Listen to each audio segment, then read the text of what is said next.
యూదాస్తుతి గోత్రపు సింహమా యేసయ్యా నా ఆత్మీయ ప్రగతిని స్వాధీనమాం నీవే కదా నా ఆరాధన, నీవే కదా నా ఆరాధన, ఆరాధన స్తుతి ఆరాధన, ఆరాధన స్తుతి ఆరాధన, నీవే కదా నా ఆరాధన, ఆరాధన స్తుతి ఆరాధన.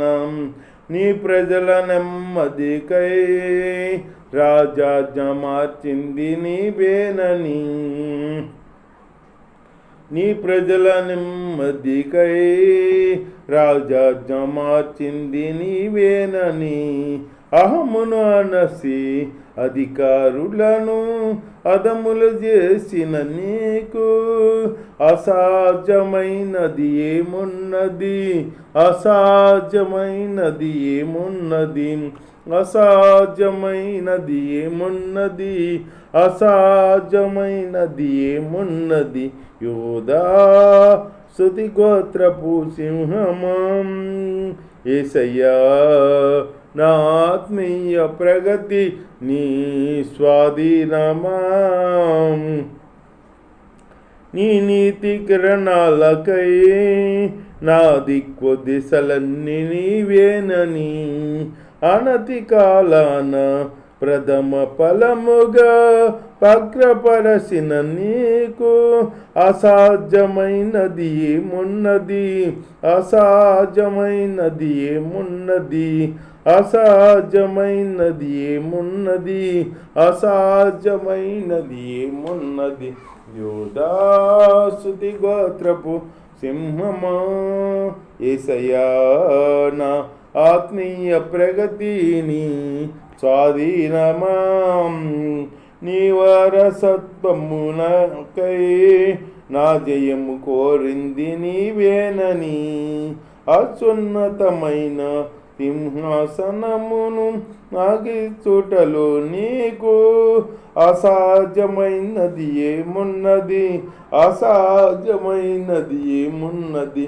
యూదా స్తుతి గోత్రపు సింహమా యేసయ్యా నా ఆత్మీయ ప్రగతిని స్వాధీనమా. నీవే కదా నా ఆరాధన, నీవే కదా నా ఆరాధన, ఆరాధన స్తుతి ఆరాధన, ఆరాధన స్తుతి ఆరాధన. దేవా స్తోత్రం. దానియేలు గ్రంథంలో 5వ అధ్యాయంలో ఈ నెబుకద్నెజరు కుమారుడు రాజుకు బెల్షాజరు తన అధిపతులతో 1000 మందికి గొప్ప విందు చేశాడంట. 1000 మందికి గొప్ప విందు చేశాడు. అలా రాజుగా బెల్షాజరు ఎవరెత్తన నెబుకద్నెజరు కొడుకు ఇందు చేసి 1000 మందితో కలుసుకొని ద్రాక్ష రసం తాగుతుండేను. 1000 మందితో కలిసి ద్రాక్ష రసం తాగుతున్నాడంట. బాగానే ఉంది. బెల్షాజరు ద్రాక్ష రసము తాగుతుండగా తానును తన అధిపతులను తన రాణులను తన ఉపపత్ములను వాటిలో ద్రాక్ష రసము పోసి తాగునట్లు తన తండ్రియగు నెబుకద్నెజరు యెరూషలేములో నుండి ఆలయములో నుండి తెచ్చిన వెండి బంగారు తన తండ్రి అయిన నెబుకద్నెజరు రాజు యెరూషలేములో నుంచి కొన్ని పాత్రలు తెచ్చాడు. అప్పుడు ఆయన కాలంలో తెచ్చి అక్కడ పెట్టాడు మాట. ఆ రాజమందిరం పెట్టాడు. పెడితే వీళ్ళు ఏం చేశారు, ఈ బెల్షాజర్ కొడుకు రాజు కొడుకు అందరికి విందు చేస్తూ ఆ ఆ పాత్రలో బంగారు పాత్రలు తెచ్చి దాంట్లో పోసుకుని తాగుతున్నారు ద్రాక్షరసం. దేవుడి పాత్రలు అయ్యి దేవుడి పాత్రలో అప్పుడు తెచ్చాడు ఎవకో నెబుకద్నెజరు దినాల్లో అవి వాటిలో పోసుకుని వీళ్ళు ద్రాక్షరసం తాగుతున్నారు. తాగుతా విచ్చలవిరిగా ఈ చేతు చేస్తున్నారు అన్నమాట. చేత అంటే దేవుడి పాత్రలు కదా, దేవుడి కోపం వచ్చింది. దేవుడి పాత్రలో మనం ఏమీ పోసుకోకూడదు, తాకూడదు. దేవుడి పాత్రలో దేవుడి పాత్రలుగానే ఉండాలి. అసలు నెబుకద్నెజరు తెత్తమే తప్పు. నెబుకద్నెజరు తెచ్చాడనుకో, ఈ బెల్షస్సరు కొడుకు ఈ దీంట్లో ద్రాక్షరసం వేసుకుని తాగుతూ ఇంకా తప్పు. దేవుడి పాత్రలు దేవుడిగానే ఉండాలి. ఒక్కొక్కరు అనుకుంటారు ఇప్పుడు మనోళ్ళు కాడ దేవుడికి మనం ఇచ్చాం కదా అవి ఇచ్చాం కదా, కుర్చీలు ఇచ్చాం కదా, బలిపీఠం ఇచ్చాం కదా, అది ఫ్యాన్లు ఇచ్చాం కదా, అవి ఇచ్చాం కదా, మనం ఆడుకుందాములే, ఏమొద్దులే మళ్ళీ ఇచ్చేద్దాంగా అనుకుంటాం మనం.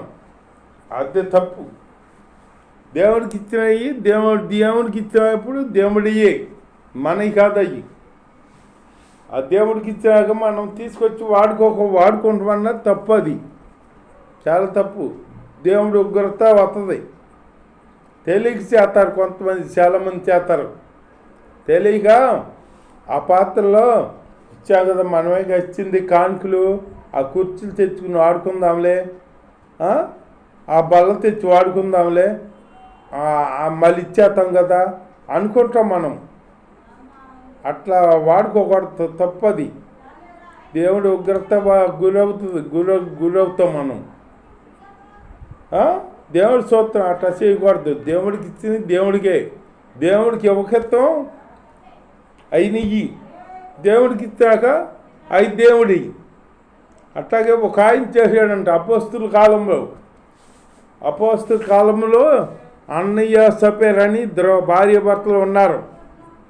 భార్య భర్తలు ఉండి అప్పుడు అపోస్తుల కాలంలో అంటే అపోస్తులు పాదాలు కాడ వాళ్ళకున్న ఆస్తి యవదాస్తి అమ్ముకుని తెచ్చి అపోస్తుల పాదాలు కాడ పెడితే వీళ్ళకి ఇక బతికినంతకాలం వీళ్ళే ఇక చూతారు. ఇక అపోస్తులు జీవనం వీళ్ళే చూతారన్నమాట. అట్లాగా అప్పుడు ఆ దినాల్లో అపోస్తుల కాలంలో అట్లా చేస్తుంటే అవి వీళ్ళు చూశారు. ఎవరో వీళ్ళు చూశారన్నమాట.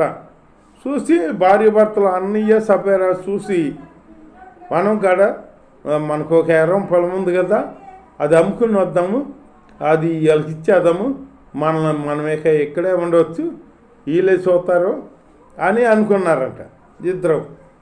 అనుకున్నాక వాళ్ళు చెప్పి పేతురు గారికి చెప్పి తెస్తాము, ఎకరం పొలం ఉంది అమ్ముకుని తెస్తాము అని చెప్పి వెళ్ళారన్నమాట. చెప్పి వెళ్ళి అక్కడికి వెళ్ళాక ఎకరం పొలం పేరమెట్టారు, అమ్ముకున్నారు. ₹1,00,000 వచ్చినాయి. ₹1,00,000 వస్తే ఇంత డబ్బు దేవుడికి ఇస్తామా? అమ్మో, ఇంత డబ్బు దేవుడికి ఎట్లాగిచ్చేది అని అప్పుడు దురాశ కలిగింది. మళ్ళీ సైతాన్ని ప్రవేశిస్తుంది వాళ్ళు. ప్రవేశించి ఈ అన్నయ్య ఏం చేశాడు, ఆ భార్యకి అంట తెలియకుండానే, భార్యకి తెలియదు పాపం, తెలియకుండా ఈ అన్నయ్య తీసుకెళ్ళి ఒక 50,000 దాచుకున్నాడంట. దాచుకోవటం ఎందుకు? అదే దురాలోచన కాకపోతే ఎందుకు? వీళ్ళు అమ్మి వాళ్ళకి ఇచ్చినప్పుడు వీళ్ళని వాళ్ళే పోస్తారు కదా, వాళ్ళే చూస్తారు కదా, ఇంకా 50,000 ఎందుకు నీకు దాచుకుంటాం? ఎవరు తింటాకి? అది నీ ప్రాణం మీద తెచ్చిపెట్టుకోండి. కాకపోతే ఎందుకు వచ్చిన పని అయ్యి అబద్ధాలు చెబుతాం ఏంటో, దానికి ఏంటో కక్కుర్తి పడతాం. అట్లాంటి బుద్ధులు ఉంటాయి మన వాళ్ళకి. అట్లాంటి బుద్ధులు ఉండకూడదు.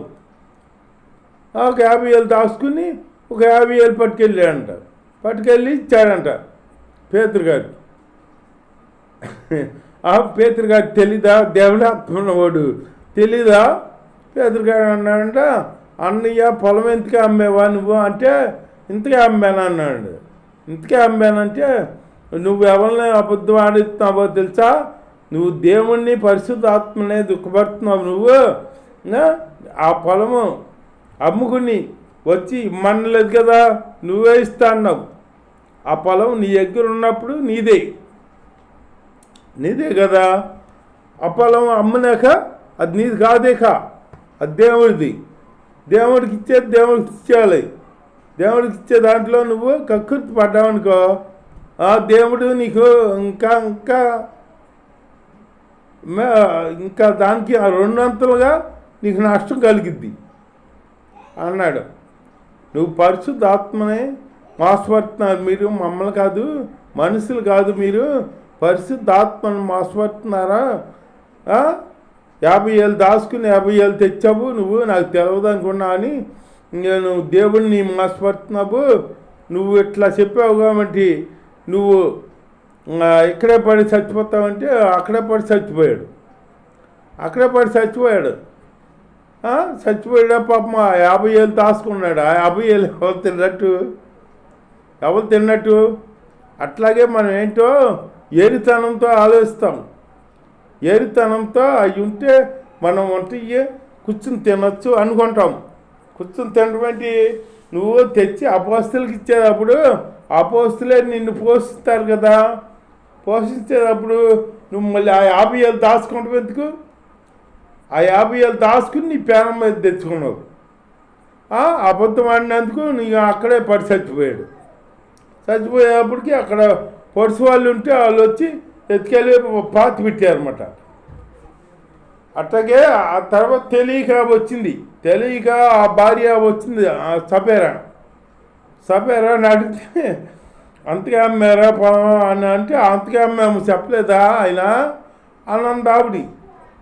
అనేటప్పటికీ మీరేంటి పరిశుద్ధ ఆత్మనే మోసవర్తకి ప్రేరేపించారంటే అని చెప్పి మీ ఆయన మోసుకెళ్ళిన వాళ్ళకి పాదాలు అక్కడే కాళ్ళు ఆరలేదు, ఇంకా ఎక్కడే ఉన్నారు, నిన్ను కాడ మోసుకుపోతారంటే అప్పుడు ఆవిడ కాడ అక్కడ పడి చచ్చిపోయింది.